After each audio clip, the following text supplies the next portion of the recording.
Welcome, everyone. Tonight we're stepping into a case that, honestly, it sends chills down your spine. It's bizarre, it's shocking, and it's haunted a community for, what, over 17 years now? That's right. It's a story that just sticks with you. We're talking about the murder of Lindsay Buziak, a young life just extinguished in a way that seems so calculated, so terrifying, and it leaves this huge lingering question: who killed her? Exactly. February 2nd, 2008. Saanich, British Columbia, usually a quiet, pretty affluent place. Lindsay, just 24, a real estate agent, full of promise. She goes into an empty house for a showing. And never comes out. Never comes out. Her murder, it's like this open wound. It feels like a perfectly orchestrated crime, almost defying resolution. The killer's just vanished, poof, into thin air. We're going to unpack every unsettling piece of this puzzle tonight. The fake showing, these mysterious phone calls, the fact that there was basically zero forensic evidence, and all the questions swirling around the people closest to her, so prepare yourselves. This one. It feels horribly real. It really does. And hey, while you're settling in, just a quick reminder, you're listening to Whispers of Crime. If these kinds of unsettling stories grab you, make sure you subscribe to our YouTube channel, Whispers of Crime. Hit that notification bell too, so you don't miss other terrifying cases like Lindsay's. Yeah, and you can also follow us on Apple Podcasts, Spotify, iHeartRadio, Spreaker, basically wherever you get your podcasts. We love hearing from you, so please like, comment, share your thoughts as we go through this. Definitely. And check out our back catalog too. Lots more true crime you won't forget. Okay, let's get into it. So before the absolute nightmare began, there was Lindsay. Just 24, you said. Vibrant, ambitious. To really get a handle on this mystery, we need to know who she was, right? What was the woman at the heart of this like? Well, Lindsay Buziak was definitely driven. Sources describe her as this up-and-coming real estate agent in Victoria, BC. Energetic, really sociable, but also someone with a very strong personality, is how people put it. Yeah. Eager to make her mark. Ambitious. Very ambitious. And, that ambition came with pressure. We know from police documents and family accounts, she was apparently stressed about money around that time. Okay. So the idea of landing a big commission, like from $1 million sale, that was incredibly appealing. It maybe pushed her to take opportunities that, well, in hindsight, seemed a bit too good to be true. And her personal life was tied up with her work, too, wasn't it? Yeah, exactly.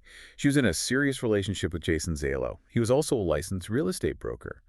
And they both worked at the same office, Remax Camison, along with Jason's mother, Shirley Zalo, who also worked there. So it was all quite intertwined. Right, a young professional building her career in a serious relationship within that same world. But, looking back, sources suggest there were shadows, maybe hints of something darker, even before the murder. Yes, and this is where things get complicated. When you look at the police documents, the investigative summaries, this aspect of her social life really jumps out. How so? Police reports specifically mention that Lindsay had multiple Facebook friends who were, well, described as violent criminals and involved in the illegal distribution of drugs. Wow, okay. Not just casual acquaintances, then. Apparently not. The names are often blacked out in the reports we can see, but the police definitely noted these connections.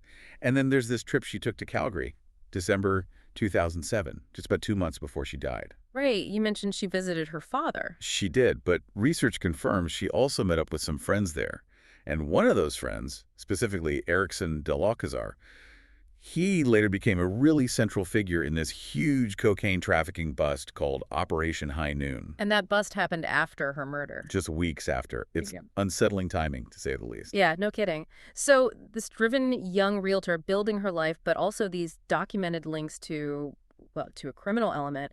How did investigators even begin to process that? What does it mean? It raises that chilling question, doesn't it? Were these just unfortunate associations, people she knew from maybe, different parts of her life? Or was she unknowingly tangled up in something much darker, something related to drugs or money laundering maybe? A tough question to answer definitively. Absolutely. But for the police, those associations immediately flagged this as potentially not a random attack. It suggested a targeted killing, possibly linked to that underworld. It became a major avenue for their investigation, trying to figure out if those connections were the key. And those connections, however distant they might have seemed at the time, they started to weave into this sinister plot that began, strangely enough, with just a phone call. Yeah, the horror didn't start with violence, did it? It started with something mundane, a business call, which makes the trap feel even more insidious. How exactly did they lure her in? It started pretty subtly, according to the timeline. Late January 2008, Lindsay gets this call from a woman. And Lindsay noted specifically that the woman had a strong Mexican or Spanish accent. The caller says her husband just got transferred to Victoria. They need a house fast, and they're looking in the $1 million range. Now, for Lindsay, that's a huge potential commission. But it sounded off to her. It did. Both Lindsay and her boyfriend, Jason Zalo, apparently thought it sounded almost too good to be true. They wondered, why pick Lindsay? She was relatively new compared to some other agents. The woman mentioned a referral, but vaguely. Lindsay couldn't pin it down, couldn't trace who supposedly referred them. Red flag right there. A big one. It made Lindsay suspicious from the get-go. She actually saved the number in her phone, hauntingly, under the nickname $1 Million.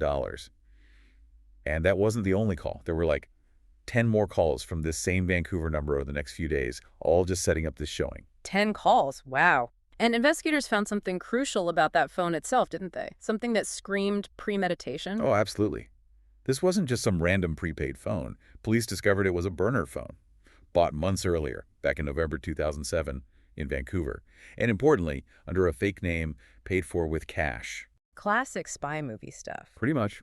It was used only for this purpose, to contact Lindsay, arrange the murder, and then it was deactivated immediately afterwards. Gone. Making it impossible to trace the owner through normal records. Exactly. All the police had were cell tower pings. And those pings showed the phone travels from Vancouver over to Saanich on BC ferries around the time of the murder.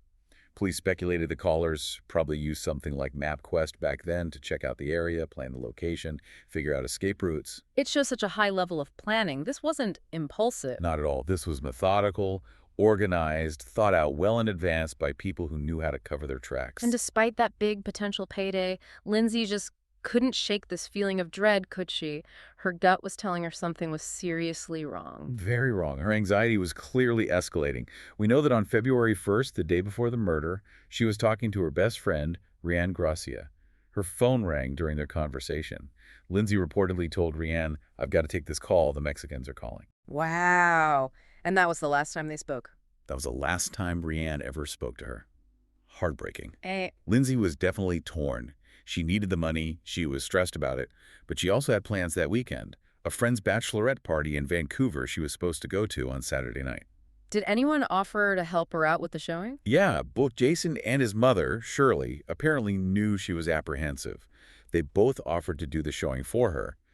But Lindsay, with that strong personality everyone mentioned, she insisted. She wanted to handle it herself, maybe prove herself, secure this big client.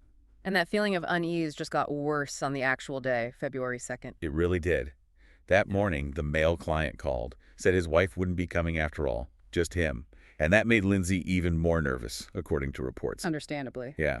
She stopped by her RE/MAX office that afternoon, somewhere between 3 and 4 p.m. Multiple people there confirmed she told her receptionist she felt really weird about the showing, that she was freaked out about meeting this guy alone at 5:30 p.m.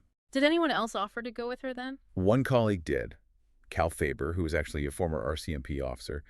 He sensed her discomfort, maybe recognized some danger signs, and offered to tag along. But she declined. She declined. She apparently told him that Jason had promised he'd be there for her, that he would wait outside during the showing.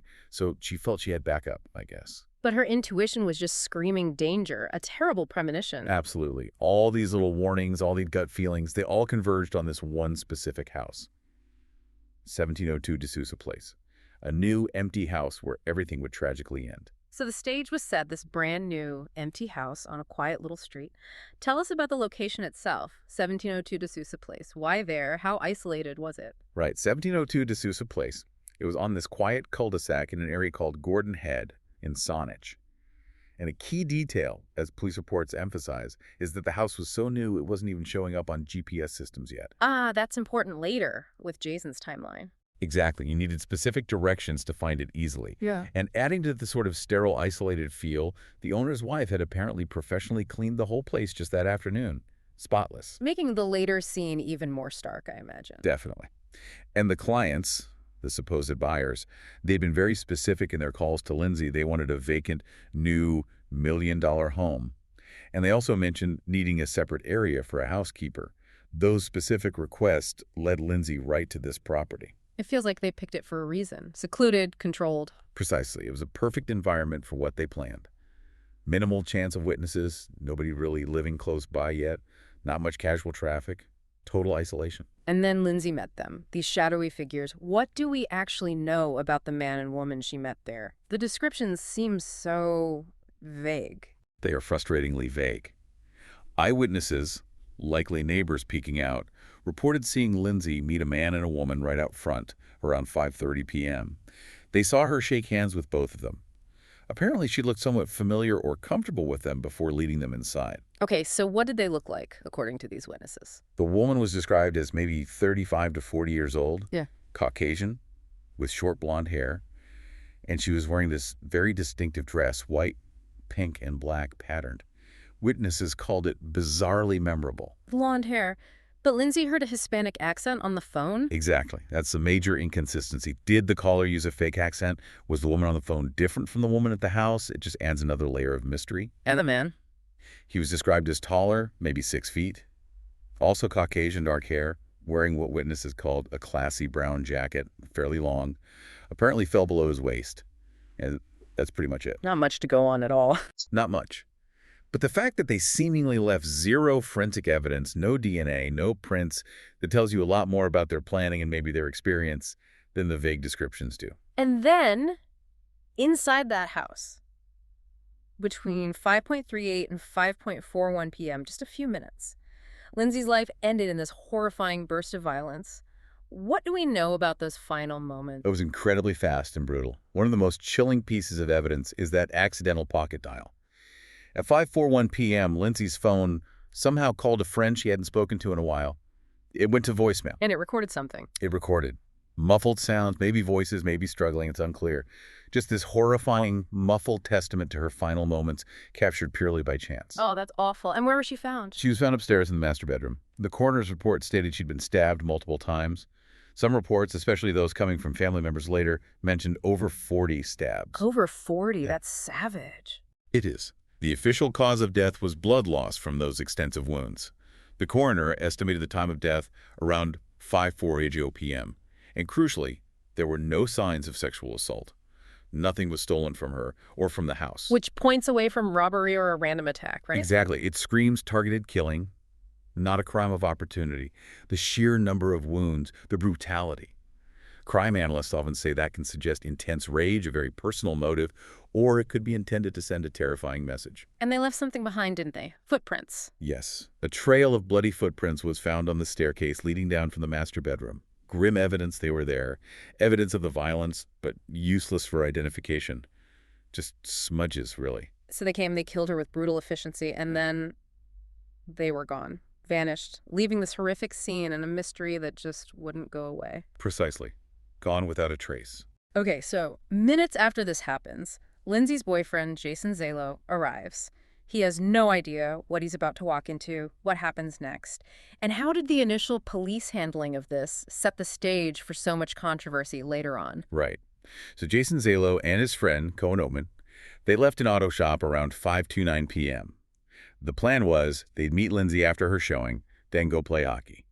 But Jason had trouble finding the house. Remember, it wasn't on the GPS. Right, the new street. Exactly. So he eventually gets to the cul-de-sac around 5:45 p.m. He sees Lindsay's black BMW parked there, no other cars. And then he sees something through the frosted glass of the front door. What did he see? He described seeing shadows, or maybe two figures inside near the door. He thought they looked like they were putting on their shoes. Then one of them seemed to notice his car headlights pull up, and they turned away from the door, deeper into the house. Okay, that looks incredibly suspicious from the outside. So, given Lindsay had told him she was freaked out, what did Jason do then? This is the part that gets talked about so much. It really is. This is probably the most scrutinized decision in the whole case. Jason's explanation was that he thought the showing was still going on. And Lindsay had specifically asked him not to come in or make his presence obvious, not to interfere with her client meeting. Even though she was nervous about this specific meeting. Even so, that was his reasoning. So instead of going to the door right then, he drove just down the block, parked his car on Torquay Drive, around the corner, and waited. How long did he wait? Accounts vary slightly, but somewhere between 10 and 20 minutes, just sitting there waiting for the showing to end. This decision to wait instead of checking immediately has fueled endless speculation and criticism. So what happened after he waited? Around 6:00 p.m., he started texting Lindsay, calling her phone. No answer. Now he's getting really worried. He and Oatman go up to the front door. It's locked. They ring the doorbell over and over. Nothing. So at 6:10 p.m., Jason makes the first 911 call, reporting it as a welfare check. Okay, so they're outside, door's locked, Lindsay isn't answering. Right. Then Oatman walks around to the back patio and spots an open door, maybe a sliding glass door. Jason boosts Oatman up over the fence. Oatman runs inside, goes straight to the front door, unlocks it for Jason. And Jason goes in. Jason races inside, heads straight upstairs. And that's when he finds her, in the master bedroom, lying in a pool of blood, as he described it. Her throat had been slashed. He tried CPR immediately, getting covered in her blood. Oatman then makes a second 911 call, much more frantic, at 6:11 p.m., reporting the discovery. God, the timeline is incredibly tight. She was already gone before they even got inside. Absolutely. Police determined she was attacked between 5:38 and 5:41 p.m. Jason arrived outside at 5:45 p.m. The killers were already gone by then, almost certainly out that back door and through a gap in the fence, completely unseen by Jason or Oatman after they arrived. In the immediate aftermath, the first few days of the investigation, things seemed confused, maybe. And some decisions were made that really stuck in people's minds. Yeah, the early stages were critical. Jason and Oatman were immediately taken to the Sonic police station, questioned separately, and released the next morning.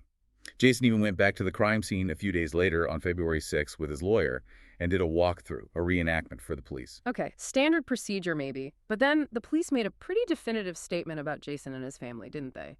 And quite early on. They did, and this is a huge point of contention. On February 4th, 2009, so a year later, Sonic police publicly announced Jason Zalo was not a suspect. Then in September 2010, they expanded that, clearing the entire Zalo family. Jason, his mother Shirley, and his brother Ryan. Their official statement was crystal clear. No member of the Zalo family is considered a person of interest or a suspect in this investigation. That seems very fast and very final, especially given the circumstances and the questions around Jason's arrival. How did that go over? It became a massive flashpoint for public distrust, especially when, later on you had shows like Dateline bringing in external experts who raised questions or pointed fingers, maybe speculatively, back towards the family. It created this huge disconnect. So the official police stance versus public speculation. Exactly. Critics started accusing the Sonic police of, frankly, mishandling the investigation right from the start.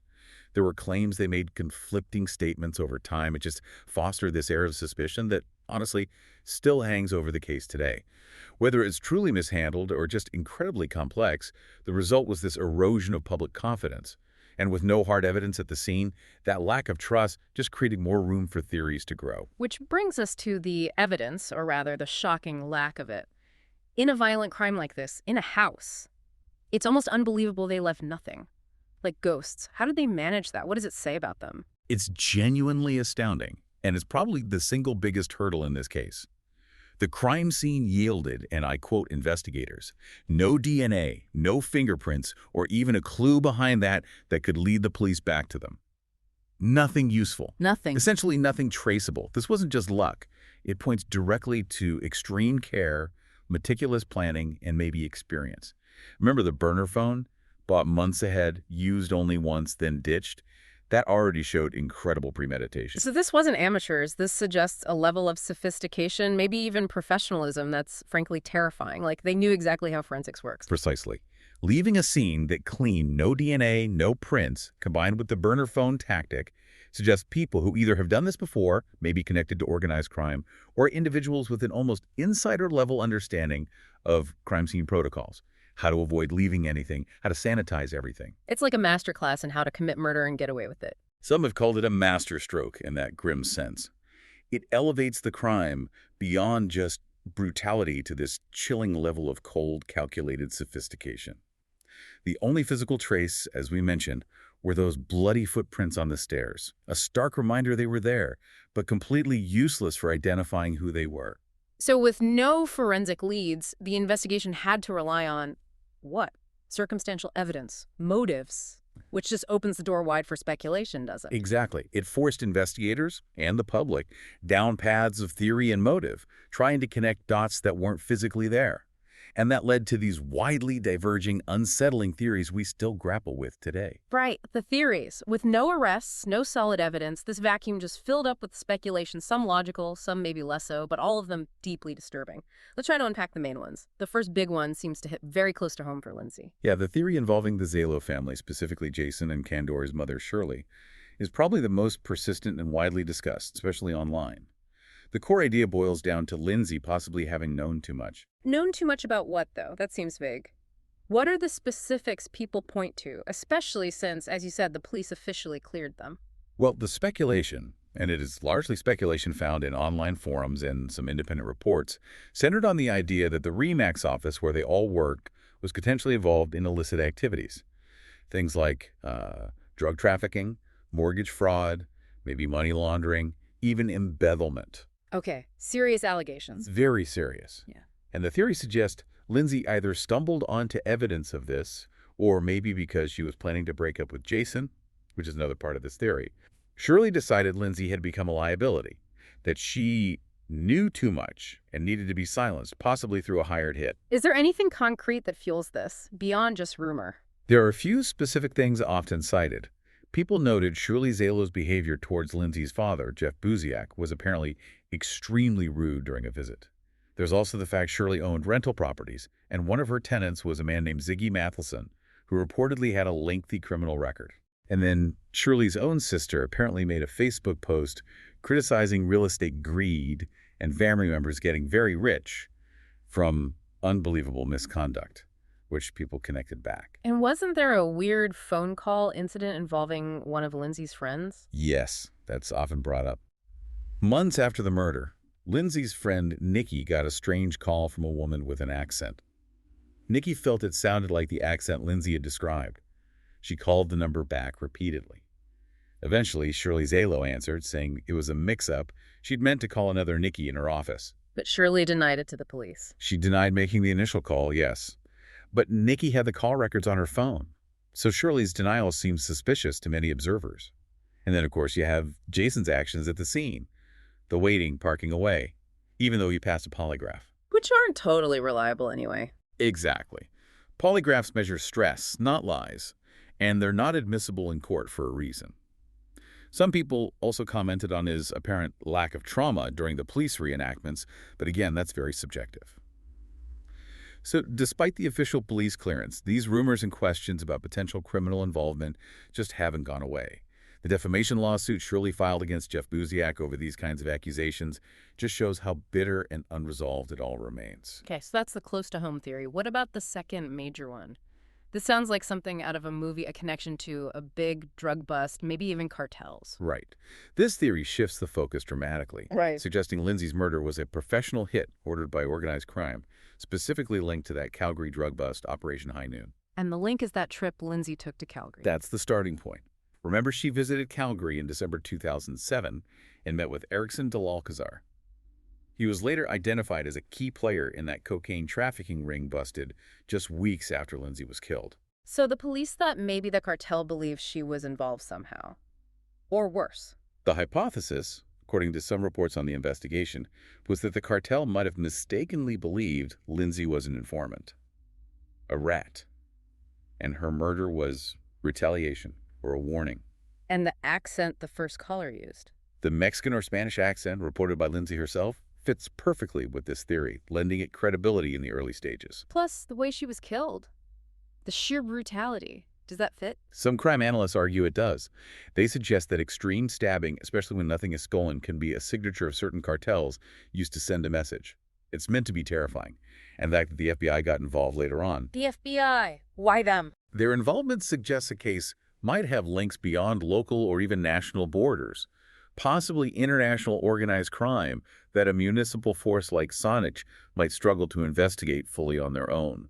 Names like Shane Wilson, who had known gang connections, and Cirilo Batista Lopez, reportedly a crime boss and uncle to the de Alcazar brothers, were also floated in connection with this theory, based on investigative threads. It certainly matches the professionalism, doesn't it? The burner phone, the clean scene. It aligns very well with the methods of experienced professional criminals or organized crime groups. But it's fair to say police statements about the strength of this theory have seemed inconsistent over the years, which just adds more confusion. Okay, theory 3. This one also involves Lindsay potentially knowing something she shouldn't have, but maybe less directly tied to the Zalos or a specific drug bust, and Yeah. something about digital evidence. Yeah, this theory is a bit more general, suggesting Lindsay somehow stumbled onto a dark secret, maybe financial, maybe criminal, and was murdered simply to silence her. Initially, there was this claim by her father, Jeff, about a letter Lindsay supposedly left. Right, saying she saw something she shouldn't have seen. Exactly. But later on, it came out, apparently through Jeff's own private emails that became public, that this letter was described as faux, fake. Lindsay's mother also confirmed Lindsay never mentioned anything like that to her, and the police said they never received such a letter. So that specific piece of evidence seems unreliable. But there was something else concrete, something digital that vanished. Yes, and this is genuinely chilling and confirmed by police investigators. They discovered that internet chat messages and posts on Lindsay's Facebook wall were deleted from her laptop in her account sometime between January 24th and February 3rd, 2008. Right around the time of the murder. Exactly. The days leading up to it and immediately after. And the police specifically noted something crucial. Only the user may delete messages posted on their own wall through their use of their own account. Meaning someone with access to her password, her account, deliberately erased those communications. Precisely. That is incredibly suspicious. It strongly suggests someone was actively trying to hide information contained in those chats or posts. It reinforces the idea this wasn't random. Lindsay was targeted because of something specific, perhaps something revealed in those deleted messages. And this theory often gets linked back to the real estate world, potential shady dealings. Often, yes. Yeah. It connects back to possibilities of money laundering or other white-collar crimes that might happen behind the scenes in high-value real estate transactions. Maybe she saw records, heard conversations. We just don't know. But the deleted digital trail is a very concrete, very disturbing piece of the puzzle. All these conflicting stories, the lack of solid answers, it's just left this case in limbo, frustrating everyone involved. Which leads us to the investigation itself. 17 years is a long time for a case like this to remain cold.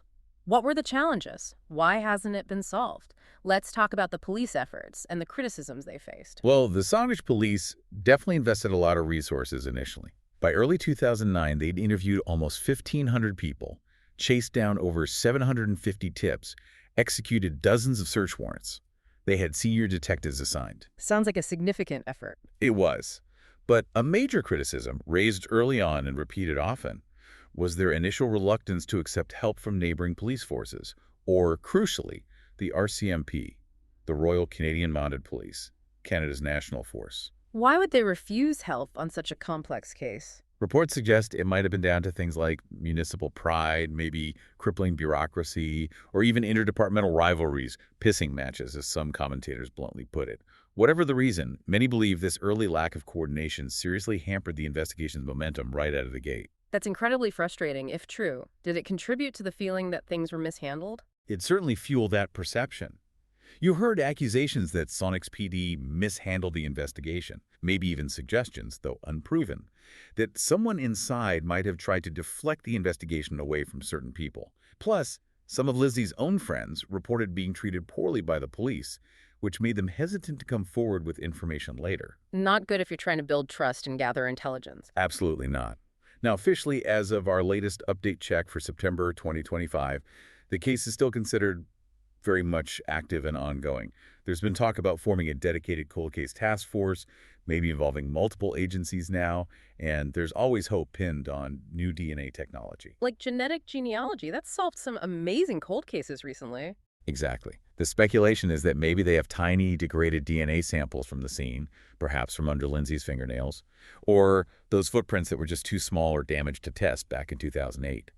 With today's technology, especially investigative genetic genealogy, even a minute sample might be enough to generate a lead, to build a family tree, and point towards a suspect or their relatives. That's the hope, anyway. A glimmer of hope in a very complex case. A complex case involving, as police themselves described the killers, violent individuals with no regard for human life. It's very possible the scale and nature of it simply overwhelmed the local force initially, leading to some of those perceived missteps and the erosion of public trust. And throughout all these years, one figure has been absolutely central to keeping this case alive. Lindsay's father, Jeff Buziak. He's been relentless, hasn't he? But his advocacy has also stirred up its own storm of controversy. Jeff's dedication is undeniable. He's been a truly fierce advocate. Since 2012, he's maintained a substantial reward, $500,000 for information leading to a conviction. He runs the website lindsaybuziakmurder.com, which acts as this public hub for information, theories, updates. He is absolutely driven to bring his daughter's killers to justice. He's kept the case in the spotlight, got it national attention on shows like Dateline and Dr. Phil. He absolutely has. He's ensured Lindsay isn't forgotten. He's very clear that his only goal is seeing those responsible imprisoned. But that single-minded focus has led to conflict, right? It hasn't been smooth sailing. Far from it. Yeah. His methods have definitely generated significant controversy. As we mentioned, he faced that defamation lawsuit from Shirley Zalo over accusations made on his website. Some former administrators of his website publicly quit, accusing him of spreading misinformation and being verbally abusive. Yeah. He was even formally warned by police at one point regarding his online activities, including apparently posting a false confession attributed to someone who then denied writing it. And perhaps most painfully, Lindsay's own mother, Evelyn Reitmeyer, publicly distanced herself from Jeff's approach. She expressed disgust at the media frenzy and constant speculation, feeling it was disrespectful to Lindsay's memory.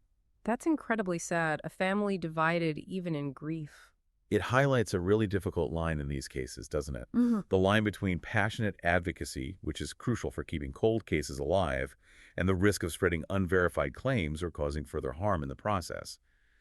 Jeff's passion is clear, but his methods have undeniably fueled conflict and complicated the narrative. Beyond the family and the investigation, Lindsay's murder had a wider impact too, didn't it? Especially within the real estate industry itself. Absolutely. Her death was a massive wake-up call for the real estate community, not just in Victoria, but across North America. It brutally highlighted the dangers agents face, especially when meeting unknown clients alone in vacant properties. Were safety protocols just not there or not followed? It seems it was a combination. There were maybe some protocols, but they were often ignored or seen as inconvenient. Lindsay's case forced a critical discussion about agent safety, things like verifying client identities beforehand, using buddy systems for showings, having check-out procedures, using safety apps on phones. Many changes were implemented or emphasized much more strongly after her death. A tragic catalyst for necessary change. Indeed.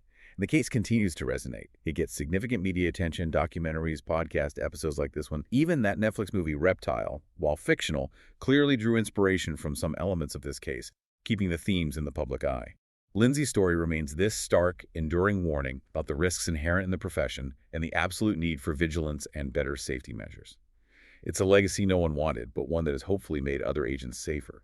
Still, the mystery itself, the lack of closure, it leaves this deep wound in the community. So, here we are. Over 17 years later, we've walked through the chilling setup, the brutal murder, the baffling lack of evidence, the tangled investigation, the competing theories. But the core questions still just hang there, unanswered, whispering in the dark. Who were those people in the house? And why Lindsay? Why target her with such terrifying precision? The sheer boldness of it all. Yeah. The meticulous planning, the way they just vanished. It really forces you to consider that these weren't just random thugs. These were likely professionals, or at least people so well connected, so careful they could guarantee their escape, ensure their tracks were completely covered. It's a level of criminal sophistication that's deeply unsettling. This case has haunted so many people for so long because it feels like evil just slipped away right under everyone's noses. Lindsay Buziak's story. It's a chilling testament to how a perfectly executed crime can leave investigators, family, and all of us just grasping for answers. It makes you wonder, doesn't it? Is the truth still out there somewhere, buried under all the noise and speculation? Or is the most terrifying answer simply that sometimes the monsters really do get away with it, and they're still out there, lurking in the shadows? It's a disturbing thought. And that's why we encourage you, our listeners, please keep Lindsay's story alive. Talk about it. Share this deep dive. Never stop demanding justice for her and for all victims whose voices have been silenced. Your engagement, your interest, it really does help keep pressure on and hope alive. Absolutely. If exploring this unsettling mystery with us gripped you, please show your support. Comment with your thoughts below if you're on YouTube, give us a like, and definitely subscribe to Whispers of Crime. Make sure you hit that notification bell so you don't miss our next journey into the shadows. And please follow us on your favorite podcast platform too, Apple Podcasts, Spotify, iHeartRadio, Spreaker, wherever you listen. Check out our previous episodes as well for more compelling true crime stories. Thank you so much for joining us on Whispers of Crime. We hope you'll be brave enough to join us next time as we explore another dark corner of the human experience.